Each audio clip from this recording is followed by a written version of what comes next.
우리가 신앙생활을 할 때 여러분들 제자 되는 삶, 제자가 되어야 된다. 제자가 되어야 될까요? 오늘 또 국일자 권사님 수술하신 후에 또 이렇게 또 오셨는데 우리 박수로서 우리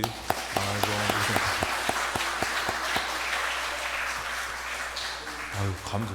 수술하신 분 같지가 않은데요. 더 힘이 있어지신 것 같아요. 너무 감사합니다. 우리가 신앙생활하면서 예수님의 제자 된다라는 것이 때로는 이렇게 부담스럽죠. 그러니까 내가 다 내려놓고 예수님을 따라야 된다는 그 제자의 삶이 우리는 좀 버거울 수도 있어요. 그런데 여러분들 우리가 제자가 돼야 되느냐 말아야 되느냐, 저는 그냥 어느 정도만 믿고 싶습니다. 근데 그것은 없다라는 것이에요. 신앙생활 할 때 여러분들 마태복음 28장 18절 말씀에 예수께서 나와 말씀하여 이르시되 하늘과 땅의 모든 권세를 내게 주셨다. 그러면서 그러므로 너희는 가서 모든 민족을 제자 삼아라. 그럼 제자는 돼도 되고 안 되고 되는 것이 아니라 꼭 돼야 된다라는 것이에요. 여러분들 오늘 예수님의 제자가 되시기 바랍니다.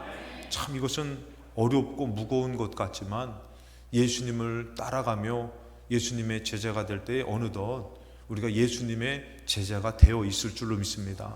주님이 하시는 역사라는 것이, 사랑도 그것이에요. 여러분들 사랑하셔요? 많이 사랑하며 사십니까? 사랑이 잘 뭔지는 잘 몰라요. 하지만 섬기려고 그러고 하려고 하고 용서하려고 그러고 베풀려고 하고 애쓰다 보면은 어느덧 사랑하는 사람이 된다라는 것이죠. 예수님을 따르다 보면은 어느덧 우리는 예수님의 제자가 되어 있는 줄로 믿습니다. 그래서 우리가 꼭 예수님의 제자가 되어야 되는데 이것은 아까도 얘기했지만 반드시 되어야만 된다라는 것이죠. 첫 번째, 제자는 예수님을 따르는 사람이에요. 누구를 따르냐면은 예수님을 따르는 사람이에요. 세상을 따르는 사람은 세상에 속한 사람입니다. 예수님을 따라야 되는데 마태복음 4장 19절에 어부를 부르셔요. 이들은 어부였어요. 좀 전까지 어부였는데 예수님이 말씀하시되 나를 따라오라 이렇게 말씀하셔요. 그럼 예수님을 따르니까 제자가 되는데 여기서 따라오라는 단어의 뜻이 바로 뭐라고요? 이쪽으로 오라는 것이에요. 거기 있지 말고 이쪽으로 오라는 것이에요. 어부로 있지 말고 나의 쪽으로, 예수님 쪽으로 와서 따라오라는 것이죠. 그래야지만 제자가 된다라는 것이에요. 그냥 나의 삶을 두고선 내가 예수님의 제자가 될 수가 없습니다. 내가 어떻게 해야 되냐면은 예수님 쪽으로 가야 되는 것이에요. 예수님 편에 서고 예수님을 따라가야 된다라는 것이에요. 이 따라간다는 의미는 여러분들 그냥 그분만 바라보고 나가는 것이 있지만 더 깊이 들어가면은 그분을 배우는 것이에요. 그분을 어떻게 보면 흉내내는 것이고 그분의 것을 받아들이는 것입니다. 열왕기 상에 보면은 엘리야가 갈멜산에서의 그 바알과 아세라 이 선지자들과 하나님을 섬기는 엘리야가 이제는 같이 싸워 이기고 나서 백성들한테 얘기하는 것이에요. 백성들한테 뭐라고 얘기하냐면은 엘리야가 모든 백성이 가까이 나와 이르되 너희가 어느 때까지 둘 사이에서 머뭇머뭇하느냐. 거기 세상과 예수님 믿는 믿음 사이에서 머뭇머뭇하면은 제자가 아니에요. 하나님의 백성이 아니에요. 그래서 뭐라고 하면은 여호와가 만일 하나님이면은 그를 따르라. 너희들 하나님 믿으면은 이렇게 이것도 아니고 저것도 하지 말고 진짜 하나님을 믿으면은 그분을 따르라. 예수님이 어부들이 이제 그물을 깊으면 있지만 너희들이 이제는 어떻게요? 나를 따르라 할 때 따라가면은 제자가 되는 것이에요. 오늘도 여러분들이 삶 가운데 여러 가지 일들이 있지만 그건 내려놓고 예배를 드리며 주님을 따르는 시간, 이 시간이 제자 되는 시간인 줄로 믿습니다. 그러면서 말씀하시는데 아까 전에 4장 19절에 나를 따라오라라는 것, 이쪽으로 오라라는 그 말씀의 의미가 있어요. 주석적인 의미가. 그것은 바로 뭐냐면은 지금까지 그들은 자신의 계획에 따라 자신들이 스스로 인생의 행로를 결정했어요. 어부였으니까 자기들의 인생을 이렇게 결정하고 이렇게 살고 이렇게 살았잖아요. 근데 뭐예요? 이에 대하여 책임지는 삶을 살아왔으나 예수의 제자가 된 이후로는 모든 것을 예수님한테 맡기고 오직 그분의 뜻만을 쫓아 살아야 함을 의미하는 것이다 라는 것이에요. 그러니까 예수님 앞에 어떻게 해요? 모든 삶을 맡기는 것이에요. 그냥 내가 이렇게 해서 돈 벌고 내가 이렇게 해서 공부하고 내 가정을 이렇게 세워나가고 이런 계획이 아니라 모든 것을 주님 앞에 맡기고 예수님이 역사하실 거라는 것을 믿음을 갖고 예수님을 따르는 삶을 사는 것이 예수님을 따른다라는 것이에요. 어떻게 여러분들 제자이신 것 같아요? 머뭇머뭇하신 것 같아요? 우리는 꼭 제자가 되어야 될 줄 믿습니다. 항상 이 갈등 가운데 있다라는 것이에요. 그래서 계시록에 보면 여러분들, 계시록의 14장 1절에 또 내가 보니 보라 어린 양이, 이 어린 양은 예수 그리스도예요. 예수 그리스도가 시온산에 섰고 그와 함께 14만 4천이 서 있다. 여기서 보면 여러분들 이제 사도 요한이 영안이 띄어져 가지고 이제 앞의 일들을 또 하나님의 역사를 이렇게 보게 되는 거예요. 그래서 보게 되는데 어린 양 예수 그리스도와 함께 14만 4천이 서 있다라는 것이에요. 이 성경에서 이 14만 4천이라는, 근데 뭐라 하면은 그들의 이마에는 어린 양의 이름과 아버지의 이름이 쓴 것이 있더라. 짐승의 표를 받기도 하지만 여기서 뭐라고요? 14만 4천 어린 양과 함께 있는 사람들은 어린 양의 이름과 아버지의 이름이 거기에 써 있다라는 것이에요. 자, 14만 4천의 성경적인 의미가 바로 무엇이냐면은 이것이 중요한 부분이 있어요. 바로 뭐냐면은 요한계시록을 해석할 때에 중요한 것이 두 가지가 있어요. 그게 바로 뭐냐면은 문자적으로 해석할 것인가, 아니면 그것에 대한 의미를 해석할 것인가.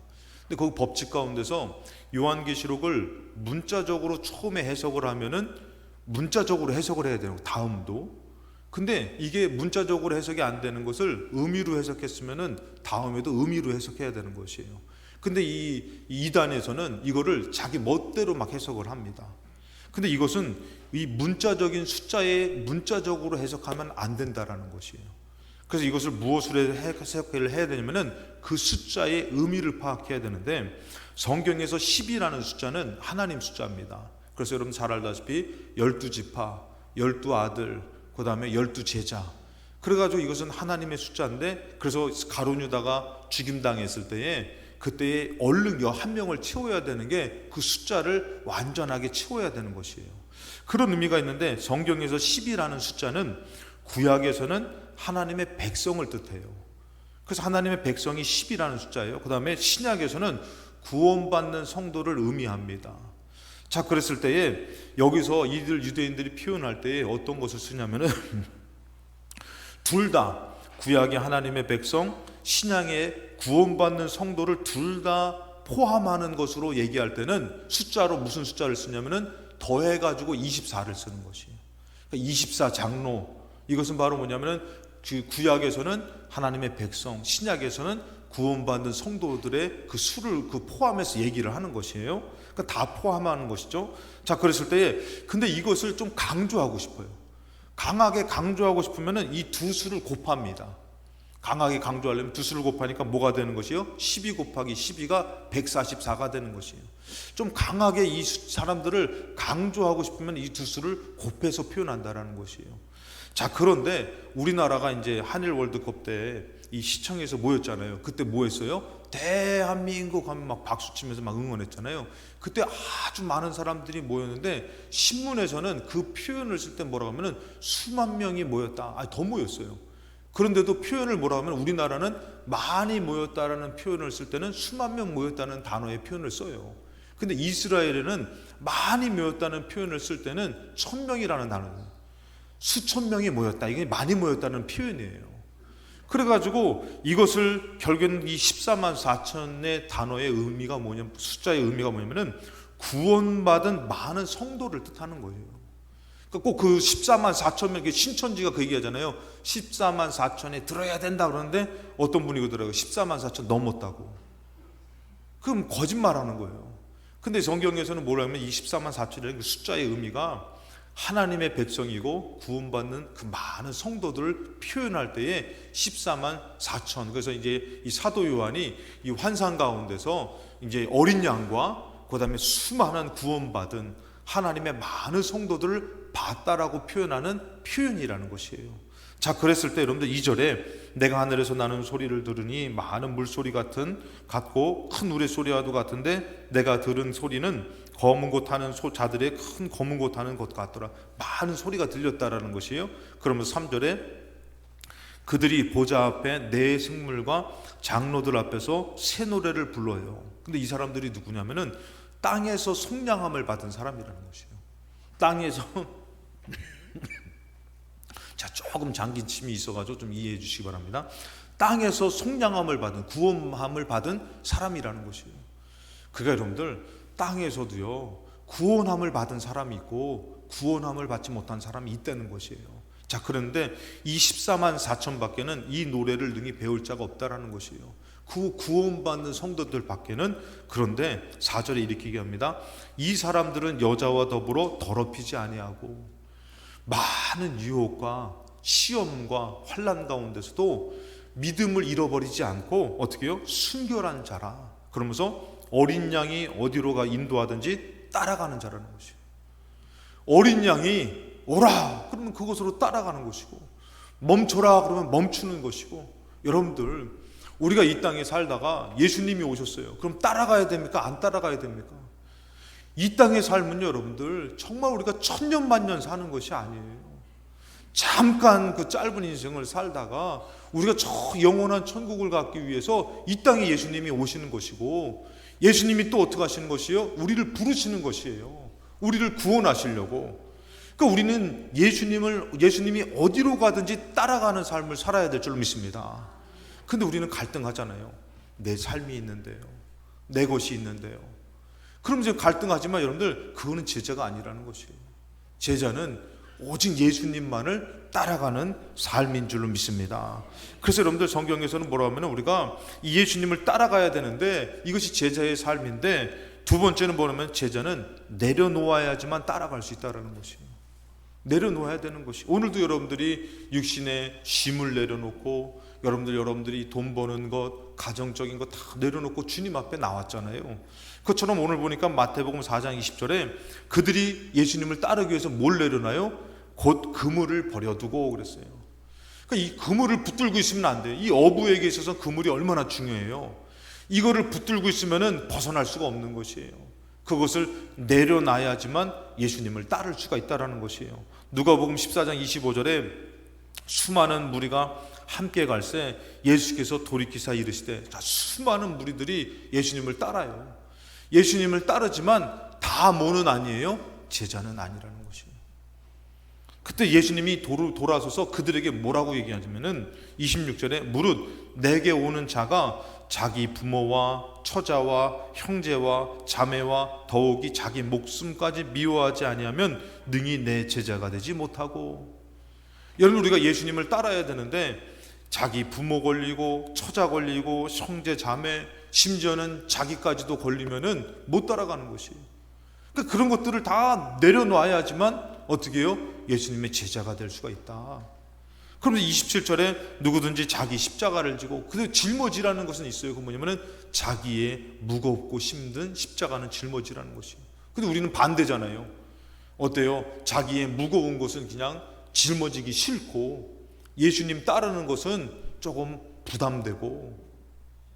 근데 그거는 제자의 삶이 아니라는 것이에요. 다시 말해서 구원받는 성도의 삶이 아니라는 것이에요. 자, 그러면서 14장 33절에 이렇게 얘기해요. 이와 같이 너희 중에 누구든지 자기의 모든 소유를 버리지 아니하면 능히 내 제자가 되지 못하리라. 여러분, 왜 그러냐면 내가 갖고 있는 것이 내 것이 아닌데도 불구하고 내 것처럼 여겨져서 그것이 걸린다라는 것이에요. 주님을 따를 때 걸린다라는 것이에요. 주님을 믿을 때에 부담된다라는 것이에요. 근데 그래서 예수님을 따를 때는 어떻게 해요? 그물도 내려놓고. 여러분들 솔직히 해서 여러분들이 어부예요. 그물을 갖고서 이게 준비를 하고 있어요. 다음 배를 타서 고기를 잡으려고. 근데 예수님이 따라오라 그래요. 가야 돼요? 말아야 돼요? 오늘 좀 갈등하시다가 말씀 끝나면은 내려놓고 가시기 바랍니다. 할렐루야. 여러분들, 정말 우리가 이 부분에서는 조금 명확하게 짚고 넘어가야 된다는 것이에요. 내 것인 것 같지만 우리는 영원한 생명이 아니라 영원한 죽음을 만나야 될 사람인데 주님의 은혜로 대속받았다는 것이에요. 주님이 우리를 구속해줘서 살려줬다라는 것이죠. 그러니 이제는 나를 위해서 사는 것이 아니라 주를 위해 살아야지 생명을 얻게 되는데, 자, 그래서 여기서 보면은 누가복음 9장 57절에도 길 가실 때에 어떤 사람이 어디로 가시든지 나는 따르겠습니다 이렇게 얘기해요. 근데 여기서 보면 나오는 이 어떤 사람이라고 나오잖아요. 근데 이 어떤 사람이 과연 예수님을 무엇이라고 불렀는지가 중요해요. 그래서 여기서 근데 어떤 사람으로 나오니까 성경에서 보면 성경 외에 어떤 것이 있냐면은 예수님을 이 사람이 어떻게 불렀을까, 이게 중요해요. 그냥 선생님이라고 불렀으면은 예수님을 중요하게 여기지 않은 사람이고, 예수님을 주님이라고, 주인이라고 불렀으면은 예수님을 따르는 제자의 모습이라는 것이죠. 근데 이 사람에 대해서 어떻게 불렀는지 성서학자들이 찾아보니까 이 사본들이 있어요. 권위 있는 사본들이 있어요. 파피루스 사본이라든지 첫째 사본이라든지 신의 사본이라든지 알렉산드리아 사본이라든지 바티칸 2제 사본이라든지, 거기는 이 사람이 예수님을 부르는 그 호칭이 나와요. 퀴리에라는 그런 호칭으로 불러요. 그건 바로 뭐냐면은 주님이라고 부르는 것이에요. 이 사람은 누구예요? 제자예요. 예수님을 따르고 있는 제자예요. 근데 이 사람이 뭐라면 어디로 가신지 나는 주님을 따르겠습니다 얘기했더니 예수님께서 엉뚱한 얘기를 해요. 58절에 예수께서 이르시되 여우도 굴이 있고 공중에 새도 집이 있으니 인자는 머리 둘 곳이 없다. 어디로 갈지 모르고 그냥 나는 집도 없고 거처도 없고 내가 나아가는 것이다. 그래도 어떻게 해야 되는 것이에요? 따라오겠냐 이거예요. 그러면서 얘기합니다. 또 다른 사람이 이 사람도 똑같습니다. 주님이라고 부른 사람인데 예수님이 직접 얘기해요. 나를 따르라. 너 나의 제자가 되라. 이렇게 불러요. 그랬더니 그가 이르시되 나로 먼저 가서 내 아버지를 장사하게 허락하소서 얘기해요. 여러분, 이거 중요한 부분이죠. 이제 해석이 두 가지가 있는데 첫 번째 해석은 바로 뭐냐면은 지금 부친이 죽어가지고 장사를 지내야만 되는 딱 그 시간이라는 것이에요. 근데 만약에 그 시간이라고 할지라도 예수님은 뭐라고요? 그건 내려놓고 나를 따르라는 것이에요. 그게 중요하지 않고 나를 따르는 게 더 중요하다고 얘기하는 것이에요. 그런데 여러분들, 유대인은 장례가 7일 동안 진행되는데 유대인들에게서 중요한 것은 바로 뭐냐면 성전의 예배나 절기, 할례의 의식같이 장례가 중요하다고 얘기해요. 그러니까 이 중요한 장례의 이 시간일 것이다 라고 이렇게 얘기도 하지만 그때도 따라야 되지만 이 해석보다는 두 번째 해석이 더 맞다라고들 많이 얘기합니다. 그것이 바로 뭐냐면은 부친이 아직 죽지 않았지만 부친이 돌아가실 때까지 내가 집에 머물러 부친을 먼저 공양하게 해주시옵소서 라는 얘기하는 거예요. 지금 뭐예요? 예수님은 따라오라고 얘기했지만 마음에서 뭐가 걸리는 것이에요? 아직 집에 계신 부모님이 걸린다라는 것이에요. 그러니까 이 사람은 누구냐면 따라오라고 얘기했으니까 지금 제자지만 제자의 고달픈 삶이 부담되니까 뭐 하는 거예요? 내가 부친을 핑계대는 것이에요. 내가 아버지가 집에 있는데 내가 아버지 좀 이렇게 장사 지내고 내가 아버지 없으면 내가 홀가분하게 주님 따르겠습니다. 그것을 허락하시는 것이에요? 허락하지 않는다라는 것이에요. 이 핑계는, 이 마음은 너가 나를 따라오지 못하게 만든다라는 것이에요. 우리가 신앙생활 하다가 정말 주님을 따르려고 할 때에 여러분들이 걸리는 거 있어요, 없어요? 그걸 내려놔야만 된다는 것이에요. 주님 앞에 온전히 맡겨야지만 따라갈 수가 있는 것이에요. 근데 중요한 일이 있으면 어떻게 해요? 우리는 그 중요한 일을 선택하잖아요. 그건 제자의 삶이 아니라는 것이에요. 그 다음에 얘기한 것은 뭐냐면 예수님께서 그것에 대해서 뭐라고 얘기하면은 60절에 이르되 죽은 자들로 자기의 죽은 자들을 장사하게 하고 너는 가서 하나님의 나라를 전파하라. 이것이 제자의 삶이라는 것이죠. 61절에 보니까 또 다른 사람이 이르되 주여 내가 주를 따르겠나이다마는 그럼 따르겠습니다. 근데 뭐라고요? 나로 먼저 내 가족을 작별하게 허락하소서 이렇게 얘기를 해요. 그럼 나로 먼저 내 가족을 작별하게 하셔서 여기에 단어로 들어가니까 이 히브리, 헬라어는 재밌어요. 그 단어에 그런 의미가 다 담겨 있어요. 그 바로 뭐냐면은 이 단어는 뭐냐면 토이스라는 단어인데 이 토이스라는 단어는 남성 복수 역격이에요. 가족이라는데 남성 복수라는 것이에요. 그러니까 누구를 뜻하냐면은 내 집으로 가서 남자 가족들에게 작별하게 해주세요 라고는 의미예요. 이것은 뭐냐면은 내가 지금 예수님의 제자가 돼서 따르지만 내가 집에 가서 아버지나 형제들한테 물어볼 때에 아버지나 형제들이 따르지 말아라, 가지 말아라 하면은 뭐예요? 내가 그들의 결정을 존중해서 예수님을 못 따를 수도 있습니다. 그런 자기의 망설임이 담겼다는 것이에요. 그게 여러분들 우리가 분명히 제자가 돼서 살아야 된다는 것은 알지만 이때 당시에도 여러분들 지금 이들이 이것 걸리고 저것 걸리니까 예수님 내가 지금은 못 따라가겠습니다. 아버지를 내가 장사 지난 다음에 따르겠습니다. 내가 이 문제만 잘 해결되면 따르겠습니다. 내 가족의 동의를 얻어서 따르겠습니다. 여러분, 따를 수 있다라는 거예요? 없다라는 것이에요? 없다라는 것이에요. 우리가 망설이는 순간 우리는 예수님을 놓쳐버리게 되는 것이에요. 구원의 성도의 삶에서 미끄러지게 된다라는 것이에요.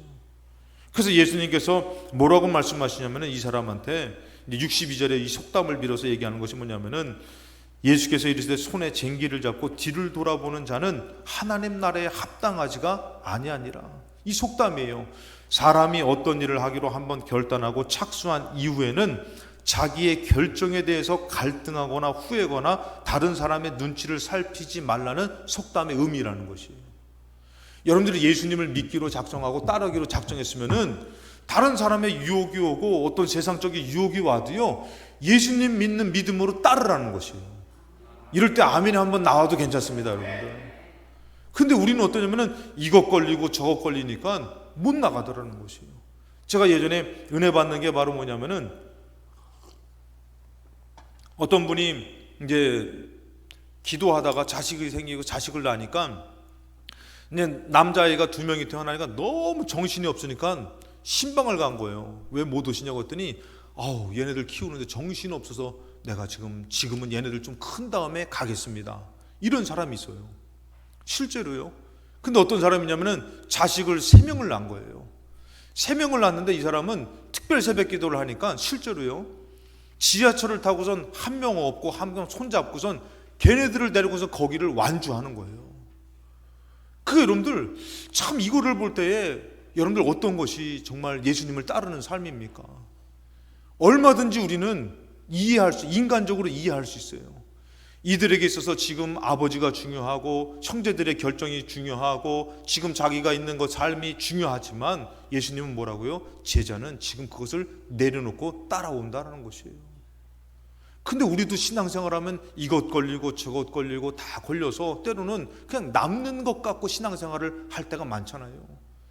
예수님이 전부가 될 때에 여러분들 우리가 전 생명을 얻게 되는 것이잖아요. 영생을 얻게 되는 것이잖아요. 근데 어느덧 우리는 남는 것 갖고 예수님을 따르려고 하다 보니까 어느덧 우리는 세상에 속한 사람으로 살게 되면서 머뭇머뭇거리고 있는 삶이라는 것이죠. 그래서 여러분들 우리는 믿음이 꼭 거기서 내가 예수님을 따라서 예수님이 막 잘되게 해주세요 이런 것이 아니라 다니엘서 3장 17절에 보면은 다니엘의 세 친구들이 얘기하죠. 왕이요, 우리가 섬기는 하나님이 계시다면 우리를 이 맹렬히 타는 풀무불 가운데서 능히 건져내실 겁니다. 하나님을 믿는 것 때문에 이가 어떻게 됩니까? 이제 풀무불 가운데 던져지게 된 것이에요. 근데 이 3명의 친구들은 뭐라고요? 내가 믿는 하나님께서 이곳에서도 건져주실 것입니다. 근데 뭐라고요? 18절에 근데 그렇게 하지 아니하실지라도 우리는 하나님을 믿겠습니다. 이것이에요, 여러분들. 예수님을 따른다고 하는 것은 그분한테 다 맡긴 것인데 우리는 때로는 무엇을 걸어요. 그래가지고 내가 예수님 예배 드렸으니까 시험 잘 보게 해주세요. 예수님 내가 예배 드렸으니까 돈을 많이 벌게 해주세요. 그것은 제자의 모습이 아니라는 것이에요. 그분한테 다 맡기는 것이에요. 내가 예수님을 따르다가 때로는 고난을 당하고 어려움을 당해도 어떻게 하는 것이에요? 끝까지 예수님을 따르는 그 믿음에서 흔들리지 않는 사람이 제자라는 것이에요. 할렐루야. 여러분들 어떻게 해요? 정말 예수님을 따르기로 결심하고 작정하고 그 다음엔 어떻게 하셔야 되는 것이에요? 흔들리지 마셔야 된다는 것이에요. 제자는 그런 것이에요. 마지막으로 3번째는 뭐냐면 제자는 끝까지 포기하지 않고 따라가는 사람이라는 것이에요. 그렇지만 여러분들 우리는 연약해서 또다시 시험에 들기도 하고 또 넘어지기도 하고 낙심하기도 하잖아요. 성경에서 보면은 여러분들 이 베드로가 예수님이 잡혀갔을 때에 예수님의 수제자 아닙니까? 이 베드로가 예수님을 끝까지 따라가는 것 같지만 예수님을 어떻게 하죠? 3번 부인하죠. 베드로가 예수님의 제자인 것 같지만 예수님을 가장 또 반대했던 사람 중에 한 사람이에요. 마태복음 26장 74절에 그가 뭐라고 예수님을 부인하냐면은 그가 저주하며 맹세하여 이르되 나는 그 사람을 알지 못하노라. 자, 저주하다라는 단어가 뭐냐면은 카타데 마티조라는 단어인데 이 단어는 상대방을 저주하는 단어가 뜬 뜻이 아니라는 것이에요. 뭐라고 얘기하면은 이제 자신의 말이 진실이 아니면 내가 저주를 받아도 괜찮다라는 것이에요. 그럼 뭐라고 하면 우리가 뭐 속된 말로 이런 얘기죠. 이제 내가 그 말이 맞으면은 내가 그 사람의 제자면은 내 손에 장을 지질 거야. 뭐 이런 얘기를 하는 것처럼, 그런 것처럼 이 베드로가요 예수님의 제자인 것 같지만 예수님을 어떻게 해요? 3번이나 부인하며 저주했더라는 것이에요. 나 그 인간 몰라. 나 그 사람 몰라. 내가 그 사람의 제자면은 내가 저주를 받아도 마땅해. 이 정도로 부인했던 게 베드로예요. 그런데 이 베드로가 뭐라고 합니까? 닭이 울었더니 75절에 이에 베드로가 예수님의 말씀에 닭 울기 전에 너가 3번 나를 부인하리라 하심이 생각나서 밖에 나가서 심히 통곡해요. 이렇게 예수님을 3번이나 부인했던 베드로인데 예수님이 찾아와 주시잖아요. 요한복음 21장 17절에 찾아와 줘서 또 어떻게 해요? 3번째 묻는 것이에요. 요한의 아들 시몬아 너가 나를 사랑하느냐. 3번을 부인했던, 3번을 어떻게 보면 크게 강력하게 마지막에 저주했던 베드로에게 찾아와서 예수님이 다시 한 번 더 물어요. 너 나 사랑하느냐? 너 사랑하느냐? 그래서 다시금 예수님을, 베드로를 찾으신다라는 것이에요. 우리가 때로는 낙심돼서 넘어지고 절망해도요 주님은 절대 우리를 포기하지 않으시는 줄로 믿습니다. 빨리 일어나서 예수님을 따를 때에 우리는 다시 제자가 되는 것이에요. 이 베드로가 3번 물어보니까 뭐라고 해요? 베드로가 근심하여 이르되 주님 모든 것을 아시오매. 주님 아시잖아요. 내가 주님을 사랑하는 줄을 주님께서 아시나이다. 예수께서 이르시되 내 양을 먹이라. 이제는 그럼 나를 사랑하면은 내 일을 해라. 그러면서 뭐라고 합니까? 18절에 내가 진실로 진실로 너에게 이르노니 너가 젊어서는 스스로 띠뜨고 원하는 곳으로 다녔거니와 늙어서는 너 팔을 벌리니 남이 너에게 띠뜨고 원하지 않은 곳으로 데려갈 것이다.